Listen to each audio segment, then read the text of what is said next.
Without knowing languages, people from different countries won't be able to communicate with one another efficiently. And imagine if some extraterrestrial civilization sent a message to Earth. How would we figure out their intentions? Like, do they want to get to know us better? Or is it a warning about a full-scale intrusion? It must be terribly hard to bridge the gap between us and creatures whose minds, bodies, and habitats are totally different from ours. So, to practice decoding potential extraterrestrial messages, an artist-led group created a mock message from stars. It was the most alien missive the world had ever seen. Even though it was written for humans by humans, it was as non-human as possible. The message was sent from Mars to Earth, and 3 observatories detected the transmission 16 minutes later. Unfortunately, so far, no one has deciphered the message, but many have been trying to do it. There are only 3 people in the world who know what the message means. One of them is the project's founder, Daniela De Paulus. She and 2 other co-authors created the message after consulting with scientists, poets, programmers, and philosophers from all over the world. The main challenge for them was to get rid of anthropocentricity to make the message as realistically alien as possible. So the team immediately ruled out any kind of language-based communication. Even though now they refuse to confirm or deny that the message contains text. The creators were also considering using mathematics. Yes, the fundamental concepts of this science are universal, but different cultures may represent math differently. De Paulus and her team struggled to compose the message for years, experiencing massive writer's block. But eventually, in 2019, the idea was formed. 3 years later, in 2022, a major breakthrough occurred when the team drew inspiration from a short story called A Sing in Space. And a month before the transmission, an astronomer joined the team, adding a mathematical touch to the message to make it more universal. Since the first announcement, the project has attracted loads of puzzle lovers. They started to exchange ideas, hoping to solve the mystery. Some of them were among the first people to extract the raw message from the ExoMars orbiter's broadcast. It was a 40-gigabyte string of numbers interwoven with the alien message. If it had been real, it would have arrived unannounced, of course. But in this case, the signal came at a precisely scheduled time. Now imagine peeling layers off an onion. That's what filtering the data segment looked like. But after a week's effort, the enthusiasts received an image of 5 speckled clusters against a blank background. After that, the speculation on the meaning of this picture started. Could the message be hinting at the alien's appearance? Was it Morse code? Maybe it hid some genetic secrets? One user even enlisted ChatGPT to help decipher the message. There was also a theory that the image was a star map with the location of the alien civilization. Another suggested that the dots resembling constellations could be molecules. Probably, they were part of the biosignature of the foreign world. But decryption is the process of making sense of some message for which only the intended recipient has a key. That's why this kind of code breaking is much more difficult than decoding, because you need to guess the missing key. Another tricky part is where to start. Every attempt feels like a stab in the dark. You might believe that you have started to see patterns, but you need to stop and think whether it's true or you're just projecting. The community is still trying to decode the message. At the moment, there are more than 30 ideas for how to do it. Only after that can people try to understand its full meaning. How about you? Would you like to try and take part in the process? Maybe you've got some idea? Then share them with us.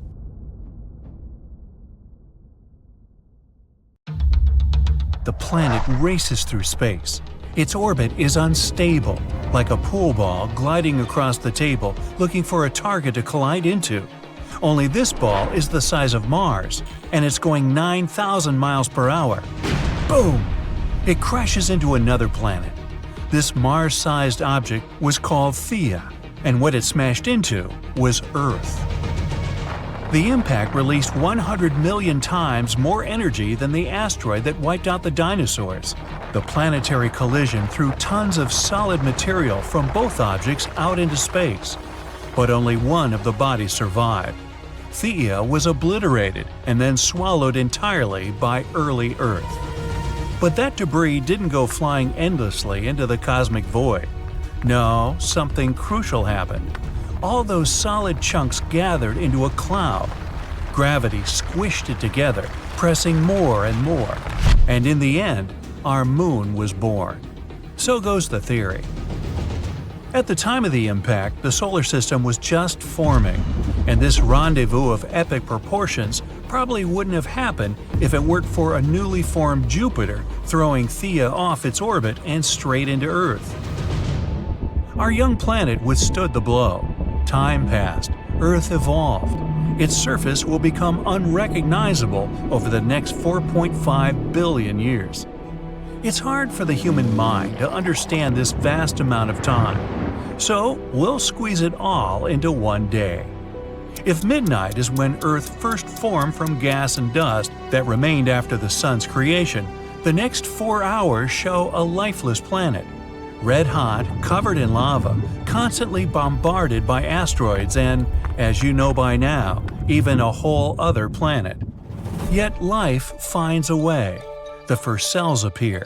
It's 4 a.m. on the clock.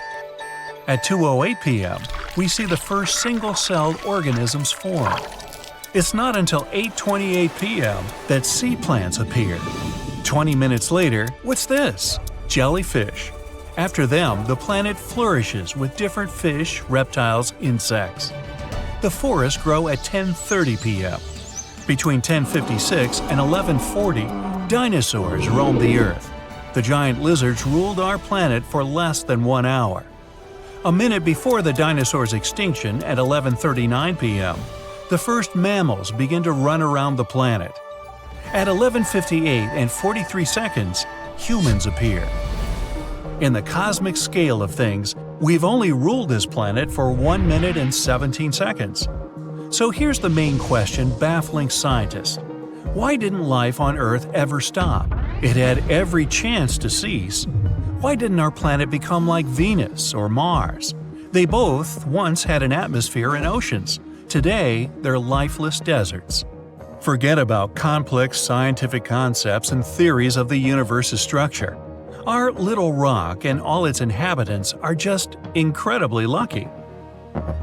Professor Toby Tyrrell at the University of Southampton used computer programs and climate simulations to solve the puzzle of why asteroid collisions and ice ages didn't turn our little rock into a lifeless wasteland. The research team took not 10, 100, or 1,000 virtual planets similar to Earth. They used 100,000 for the experiment. And every single one of those 100,000 were simulated 100 times. They exposed these virtual planets to different phenomena. They were bombarded by asteroids, frozen, exposed to epic eruptions of supervolcanoes that blacken the skies and block the surface from the sun's rays. Just 9%, or 8,700 of them, were successful one time in 100 simulations. Of that group, 4,500 planets remain inhabited 10 times. Only on one planet out of 100,000, life didn't stop all 100 times. If life is a lottery, Earth got extremely lucky. In 2009, the unique Kepler telescope was launched into space. Its task? Search one patch of the night sky, or 150,000 stars, for rocky Earth-like planets. Over 9 years in service, it ended up surveying more than 500,000 stars. In all that time, with all those observations over nearly a decade, Kepler discovered 2,600 possible Earth-like planets. The weird thing is, most of them are a type you can't find in our own solar system. They're something between the size of Earth and Neptune. But back to the real Earth. If you go far from the city and look up at the sky, you'll see an ocean of stars. If you're lucky and it's a clear night, with an unaided eye, you could count a maximum of 2,500 points of light. Yet, there are at least 100 billion stars in the Milky Way. Some estimates put the numbers of stars in the Milky Way up to 400 billion. So, where's this giant range coming from? Well, counting stars isn't exactly an easy job. Scientists obviously don't number each one individually, 1, 2, 3, and so on. You know how long it takes to count just 1 billion? Over 100 years. Now, multiply that by 400.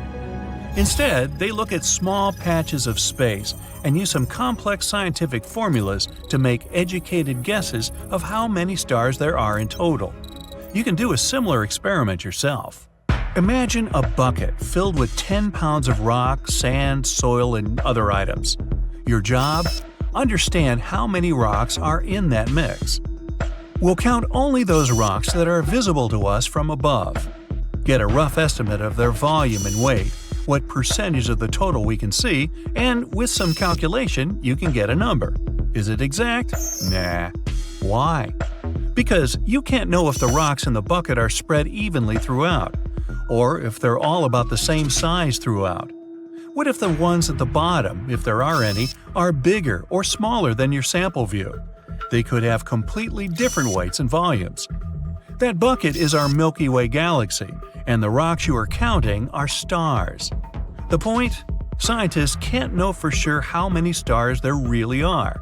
Maybe 100 billion, or perhaps 4 times that. Of those, 4 billion are like our Sun. With our own galaxy, the most accepted estimate for planets that could potentially support life is 300 million. Though, as the tradition of scientific inexactness goes, that number could be up to 5 billion or more. Either way, lots of real estate to choose from. And that's just the Milky Way. But get this, it's just one of 200 billion galaxies in the observable universe. The most recent research puts that number 10 times higher, something like trillions of galaxies in space. And we've only studied less than 10% of them. As for how many stars there are in the universe, scientists put it at 1 septillion. That's 1 followed by 24 zeros. Again, it's all estimates because we can't know for sure. So far, one thing is clear. Our Earth is the only place in the universe that we know of where there's life. And this planet has done everything it can to change that. Over the past 540 million years, more than 20 major extinction events have occurred. The last one was 66 million years ago. Yep, it was the one that took out the dinosaurs, and 75% of all life on this planet for that matter. An object 7 miles across in diameter smashed into our planet. It was going 120 times faster than the fastest car today. Over 900,000 miles all around the impact site, everything caught fire. A huge tsunami swept across the world's oceans. Billions of tons of dust and sulfur rose into the sky and blocked the sun's warm rays. A global cooling came to Earth. A little over 200 million years ago, there was a lesser-known extinction event that wiped out half of all life on the planet. Most likely volcanoes or an asteroid strike are to blame. Other theories say the movement of tectonic plates triggered another ice age. At that time, huge crocodiles ruled the Earth. They disappeared and new animals entered the arena of history, dinosaurs. But the worst this planet has ever seen was the Permian-Triassic event about 250 million years ago. 80% of marine life, 70% of land animals and plants, all gone. Volcanoes spewed out a colossal amount of lava where modern-day Siberia is, but it affected the entire planet. Around 445 million years ago, the dominant life form on our planet was marine invertebrates. There was only one continent, Gondwana, and plants were just starting to flourish on land. But something happened that took out 75 to 85% of all living organisms. It could have been an ice age, rising temperatures, or a more daring theory. Some think it could have been a huge star exploding 6,000 light-years from Earth. It launched a jet-like gamma-ray burst that ripped across space, and poor little Earth happened to be in its path. It burned off the ozone layer instantly. Yeah, we kinda need that thing to protect us. Case in point, no matter how much this planet, or even the universe, tries to wipe out life on Earth, which is here in the first place from unbelievable odds, life always finds a way. A powerful burst of gamma radiation lasted a mere half-second, but it released an enormous amount of energy. It was more than our sun would produce in 10 billion years. This brief flash lit up the whole sky. Afterward, a much softer and more long-lasting glow replaced it. Astronomers examined the phenomenon with X-ray, radio, optical, and infrared waves. It turned out that people had finally seen a newborn magnetar for the first time ever. It was likely formed after two neutron stars had merged. It resulted in a kilonova, one of the brightest and largest stellar blasts. Its light finally reached our planet on May 22, 2020. Imagine a massive star, at least 5 times the mass of our Sun, reaching the end of its life. It might be because it's run out of its nuclear fuel. If it happens, the star starts to cool off. The pressure inside drops, and the gravity starts to squeeze inward. And then, more than 1,000,000 times the mass of our planet collapses within 15 seconds. It happens so fast that an enormous shock wave causes the outer part of the star to blow up. It produces a blinding burst of light. This powerful blast is called a supernova. What's left behind is an incredibly dense core with a huge cloud of hot gas, called a nebula, expanding around it. If the star has been massive enough, more than 10 times the size of the Sun, it's likely to turn into a black hole. If not, it turns into a neutron star. It's basically a giant nucleus, the central part of an atom. These stars are mostly made up of neutrons and are rarely larger than 20 miles across.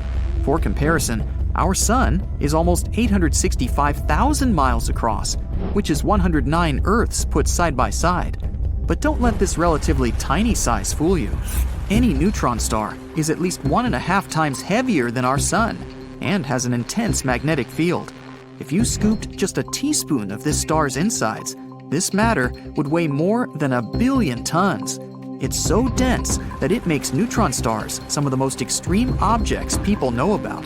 The next stop is the black hole itself. When two neutron stars merge, they most often create a new, much heavier one. Within milliseconds, or even less, this star collapses into a black hole. But the astronomers who examined the flash of light recorded in March think there might be another outcome. They're almost sure they saw something never observed before: the birth of a magnetar. That's a rare form of a neutron star with an ultra-strong magnetic field. It's 1,000 trillion times stronger than our planet's. This field is also so powerful, it heats the star's surface up to 18 million degrees Fahrenheit. To put it simply, magnetars are the most powerful magnets in the universe. Their magnetic fields can seriously mess with the neighborhood.